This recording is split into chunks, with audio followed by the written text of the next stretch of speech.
How's it going, everybody? Thanks for catching another episode of The More You Mow. I'm Jay, and today I'm bringing you a video about dethatching, and we're getting ready to do our overseed this weekend. So this whole weekend's gonna be full of cutting, bagging, raking, collecting, all sorts of stuff. So I'm gonna give you kind of an overview of what we're gonna be doing. So these are the materials we're gonna be. So first thing we're gonna need to do is we're gonna have to mow. So I've been gone for a little over a week. I was out of town for a little while. So first thing I'm gonna do is I'm gonna have to bag it. So I have the bag on there, mulch plugs taken out, and I am currently on level D all the way around. I think that's a pretty safe height to cut at. Usually I'm at level A, which is 4 1/4, so I'm about half that. So to dethatch, that's the perfect height. So after we go ahead and mow, we're gonna get to the dethatching. So this is a Greenworks dethatcher. I got it off Facebook Marketplace a couple years ago. The guy was asking 20 bucks for it, so I couldn't say no. Now this isn't as good as some of the professional devices that you can get, but I mean for 20 bucks it gets the job done. Only thing that's annoying is that it has a tab with extension cord.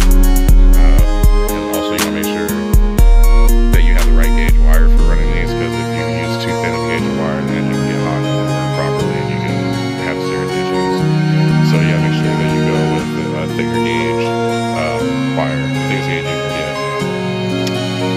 And then last but not least, to collect all materials, we have our loads, paper, leaf bags, trash cans are full quick, so we have these on hand. So without further ado, let's get to the mowing.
Okay, so that takes care of mowing the front yard.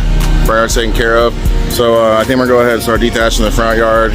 So at least I don't have the front and backyard done this morning. I'll try to get the front and backyard done tonight.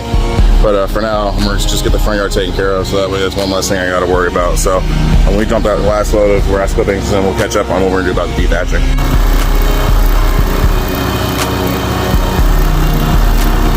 So just a tip for you guys, I highly recommend getting these leaf and lawn chutes. So they fold up and they collapse, and they fold and store away easily. So it also makes so you can fill your bag to its actual capacity, and then when you're done loading all your grass or leaves in, all you gotta do is just pull it up, slides right out, everything stays in there. I did have an issue where the side broke, fixed it with zip ties, it is new. So yeah, check these out, they're actually pretty good. So as I said before, this is my Greenworks dethatcher. So I feel like the words dethatcher and power rake share two very different situations. So with these dethatchers, I consider these to be more like a strong rake, as opposed to actually pulling out any thatch. Because really all it does is clean up the materials that stay on the surface and brings it up to the top, so that way it's easier for you to clean up and you get better soil contact. So is, like I said, I wouldn't consider this a dethatching. This is more of a advanced raking. You get a good quality extension cord.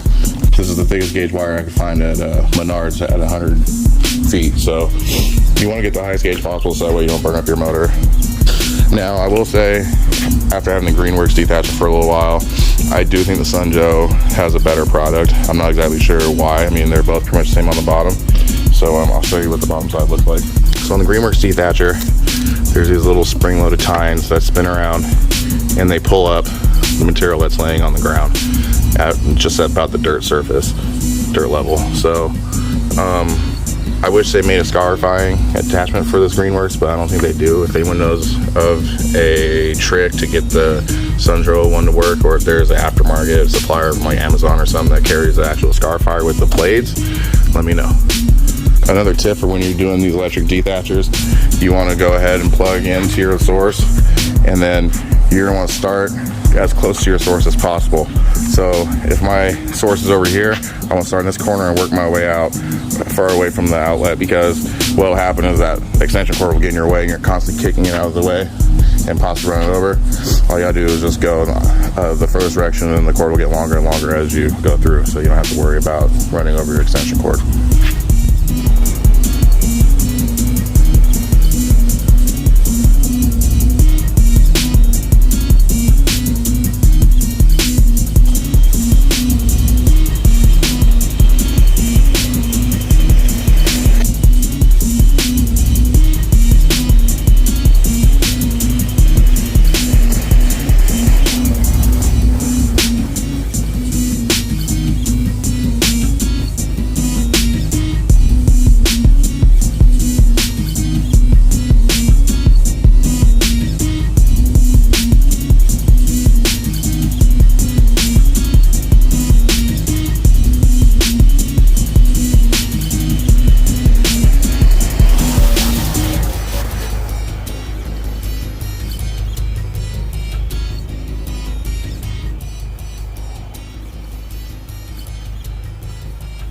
So this is what we're removing, the material we're getting rid of. So I wouldn't necessarily call it thatch, but it's more like dead grass and debris that's been left over from die out from the summer, or disease that might have been in the yard. Yeah, it's really just pulling up all this dead stuff so that way we have better soil contact for our seed. Reason it likes to work better when you're pulling it forward and backwards as opposed to just going one direction. I don't know if that's a malfunction of my device, but something I've observed over the years.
Okay, so that's it. So dethatching the front, both sides of the yard. I think it turned out pretty good. I feel like there's some things that got left behind by the Greenworks Dethatcher, but I mean, it was 20 bucks. I mean, you can't complain about having spent 20 bucks. I mean, it's better than nothing. And I mean, it did its job. So now it's time to clean this whole thing up and start bagging with the mower again.